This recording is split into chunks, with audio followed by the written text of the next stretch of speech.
Artist. I went through art school, local art school, and he's one of these guys who you all would have gone to school with and seen the person drawing or painting and not so much interested in maths or science or whatever.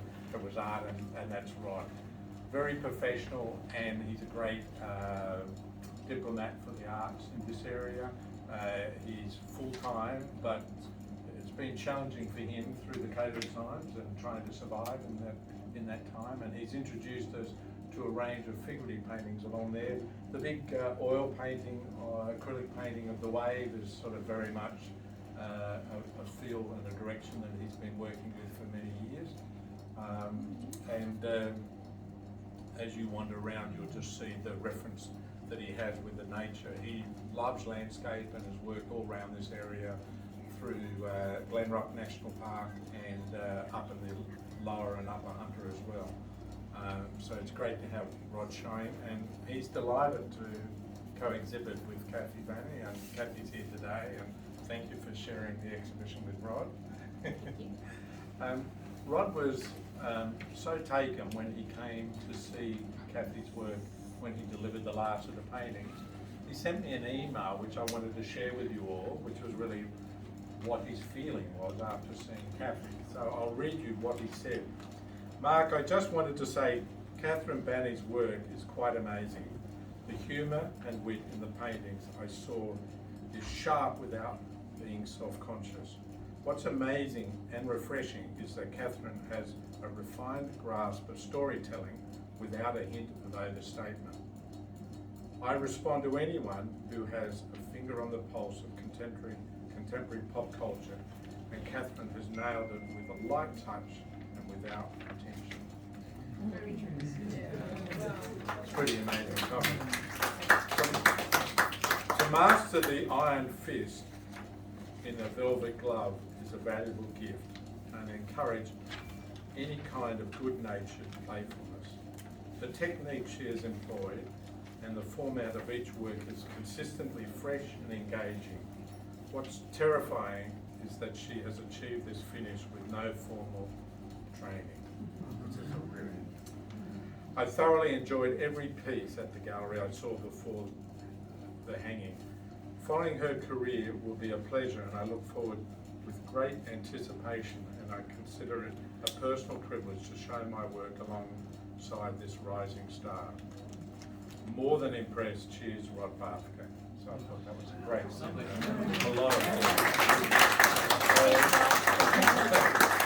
so I think that's the person that, as we first started talking at the beginning of the speech, he's been sort of virtually full-time for 50 years, and here we have a person who has had their own eye and their own expertise, but I always feel it's a sign of a professional artist that they can acknowledge another artist, and that therefore praise in that very sensitive and thoughtful words. So Kathy, I know a lot of the people here know you, but for you as an introduction, there might be a couple of paintings you could just give us an insight as to something that you go through in developing an idea and the process of making a painting.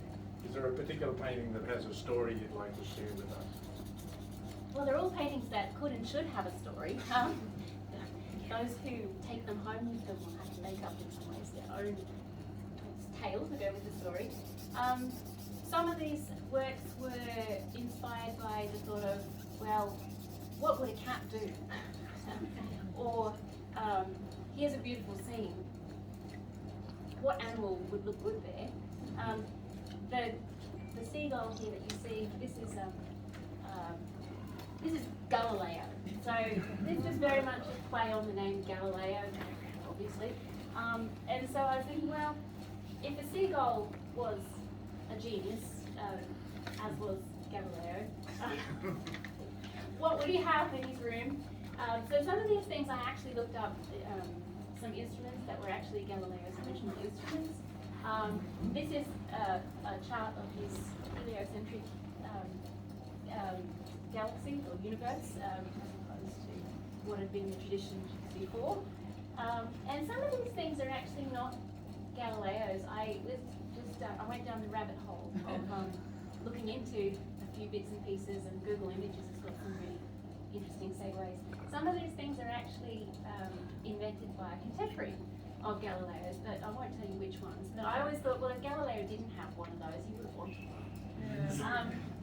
And if you look really carefully, Galileo's shopping list is actually in there as well. In really tiny writing, it says that he needs bread, onions, and sausages.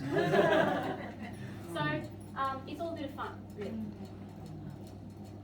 And By way of contrast, is there, maybe you can take us through something that is a real contrast. You love the domestic element of the ideas that you choose, and one of the things that I always felt, there's a number of people who are well known for doing illustrative work and detail work and expertise, and that's already a given with Kathy. But start to look at one of the things that I really appreciate what she does is her ideas and the way she develops the compositions.